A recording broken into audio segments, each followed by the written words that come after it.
Every era of conflict creates strange innovations.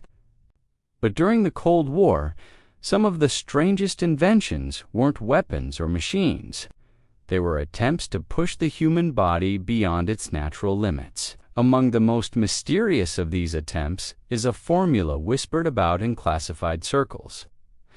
A drink that allowed soldiers to stay awake, alert, and mission-capable for almost 72 continuous hours, not jittery, not hallucinating, but focused, as if their brains had somehow been reset again and again. This wasn't caffeine. This wasn't adrenaline. This was something engineered in a laboratory for one purpose: to win missions where sleep was simply impossible. By the mid-1960s, militaries realized that a new type of war was unfolding. Missions no longer lasted hours, they lasted days. Agents monitored foreign convoys for entire weekends. Special units tracked submarines for days without relief, and reconnaissance teams often operated very far from support, where even closing their eyes for a few minutes could mean being discovered. Traditional stimulants weren't enough. Soldiers on caffeine crashed quickly. Amphetamines kept them awake but clouded judgment.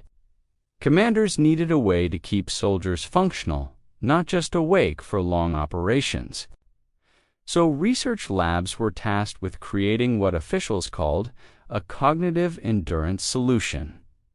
Unofficially, people called it the 72-hour drink.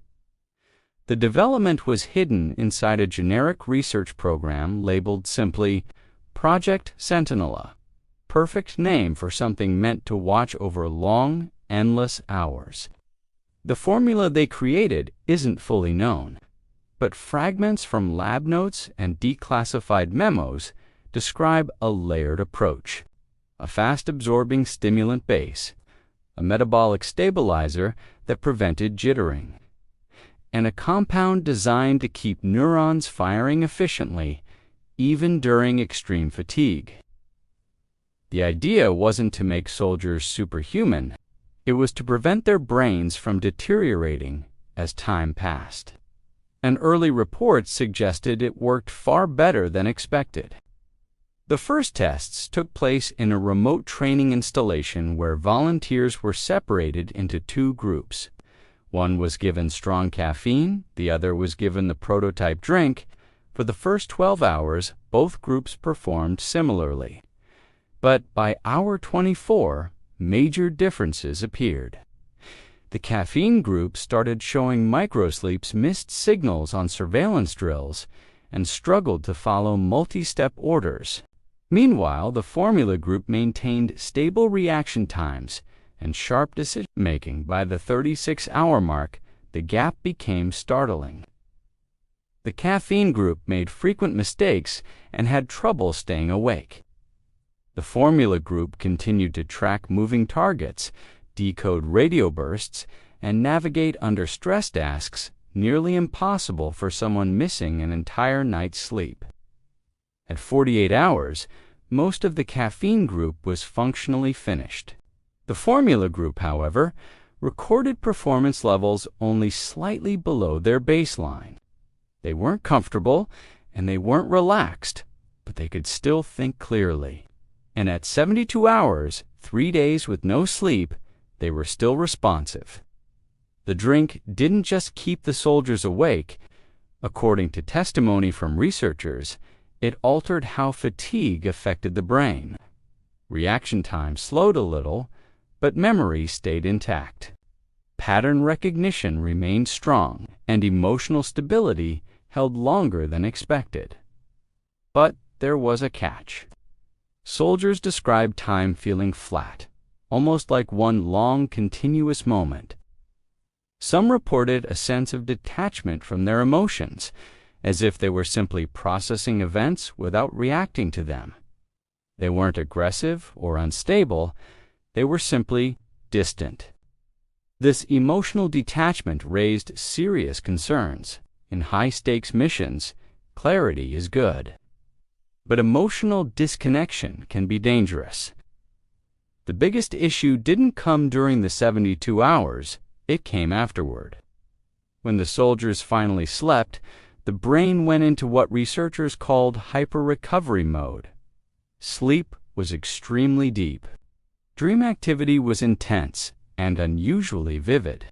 Some soldiers woke with tremors. Others experienced temporary depression-like symptoms. Hunger was extreme, and a strange fog lingered for 12 to 18 hours. The military concluded that the human brain could be pushed this far, but only at a cost.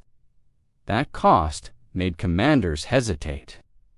Despite the concerns, there are stories never confirmed, stories of intelligence officers who reportedly stayed awake for 3 days while monitoring border crossings, stories of submarine crews using the drink during emergency shadowing missions, stories of elite units trekking through mountains for 60 straight hours with no sleep but full awareness.